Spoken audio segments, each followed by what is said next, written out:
Bismillahirrahmanirrahim. Learn biology with Murtaza Mustafi. Types of endoplasmic reticulum. There are two types of endoplasmic reticulum. Bhagalpur board 2015 और federal board 2016 के paper में ये question आया था, what is endoplasmic reticulum, compare its types. Rough endoplasmic reticulum को rough इसलिए कहा जाता है क्योंकि इनकी सरफेस पर ग्रेनुलर स्ट्रक्चर्स राइबोसोम्स मौजूद होते हैं। अब Bhagalpur board, Sahiwal board, Gujranwala board, Lahore board और मुल्तान बोर्ड में 3 मरतबा 2013, 2015, 2018 के पेपर में ये क्वेश्चन आया था, give 3 function of smooth endoplasmic reticulum. Endoplasmic reticulum involve in detoxification of toxic substances.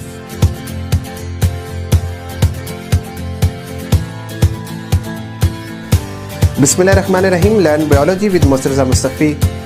तो आज हम पढ़ते हैं एंडोप्लाज्मिक रेटिकुलम। एंडोप्लाज्मिक रेटिकुलम को डिटेल से पढ़ने से कबल इस लफ्ज़ की एटमोलॉजी को देखिए, क्योंकि अगर किसी भी टॉपिक की तरकीब समझ में आ जाए तो उसकी तफसील समझना इंतहाई आसान रहता है।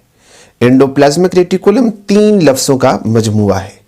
Endoplasmic reticulum. Endo means with in plasmic cytoplasm, so it means that it is something which is present within cytoplasm. Reticulum network.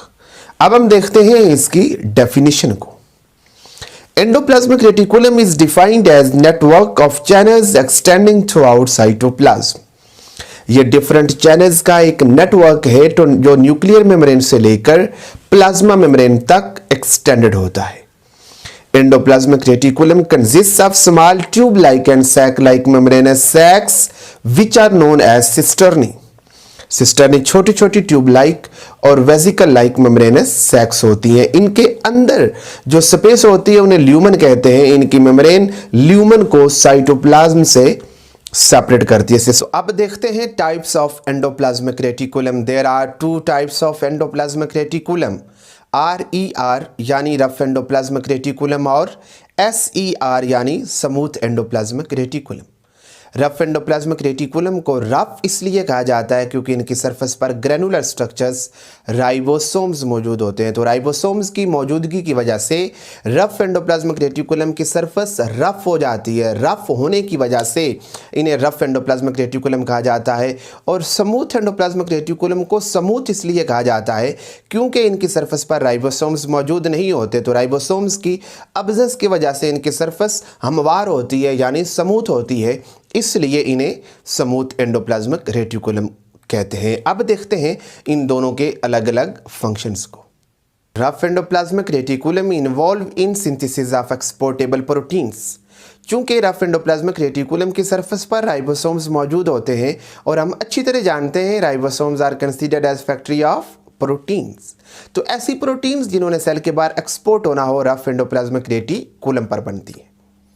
उसके अलावा smooth endoplasmic reticulum involve in metabolism of molecules, particularly lipids. ये lipids को metabolise करने में important role play करता है। उसके अलावा खाने के दौरान कोई भी टॉक्सिक सब्सटेंस, कोई भी ड्रग हमारी बॉडी के अंदर चला जाए, उसको डिटॉक्सिफाई करना, उसको जहरीलेपन को ख़त्म करना, उसकी टॉक्सिसिटी को ख़त्म करना SER का काम है। Smooth endoplasmic reticulum involve in detoxification of toxic substances.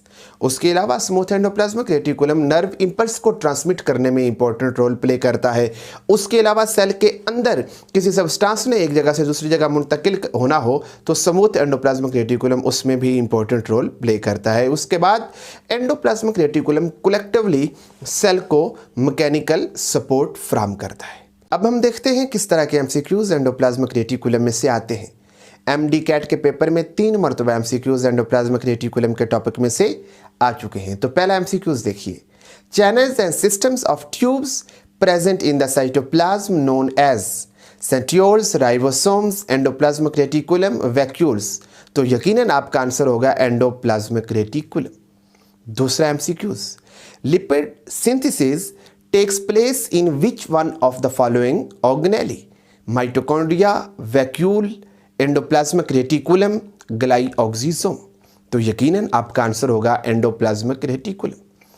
अगर 2 ऑप्शंस आ जाएं, रफ एंडोप्लाज्मिक रेटिकुलम और स्मूथ एंडोप्लाज्मिक रेटिकुलम, तो यकीनन आपका आंसर स्मूथ एंडोप्लाज्मिक रेटिकुलम होना चाहिए। उसके बाद तीसरा MCQs, which one of the following organelle is involve in transmission of nerve impulses. तो यकीनन आपका आंसर होगा स्मूथ एंडोप्लाज्मिक रेटिकुलम। उसके बाद हम देखते हैं शॉर्ट क्वेश्चंस। एंडोप्लाज्मिक रेटिकुलम में से 12 मरतबा शॉर्ट क्वेश्चंस बोर्ड के पेपर में आ चुके हैं।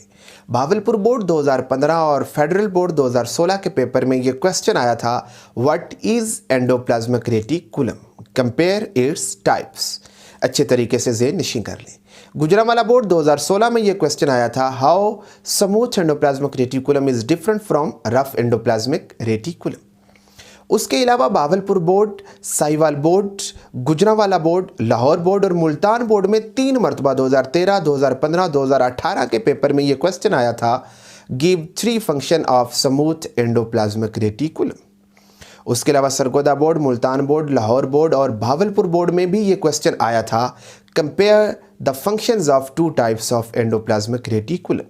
तो ये शॉर्ट क्वेश्चंस, ये एमसीक्यूज अच्छे तरीके से ज़हन कर लें। और अगर ये लॉन्ग आ जाए तो आपने बड़ी डिटेल के साथ एंडोप्लाज्मिक रेटिकुलम है क्या, सिस्टर्नी क्या है, इनके डिफरेंट टाइप्स क्या हैं, उनको क्यों रफ और स्मूथ कहा जाता है और उनके फंक्शंस क्या हैं, अच्छे तरीके से हेडिंग के साथ डिटेल से लिखिएगा और डायग्राम भी बहुत खूबसूरत अंदाज में बनाइएगा। एक और इम्पॉर्टेंट शॉर्ट क्वेश्चन सिस्टर्नी के बारे में पूछा जाता है, सिस्टर्नी और क्रिस्टा में फ़र्क बयान करें। यह भी अच्छे तरीके से ज़हन कर लीजिएगा।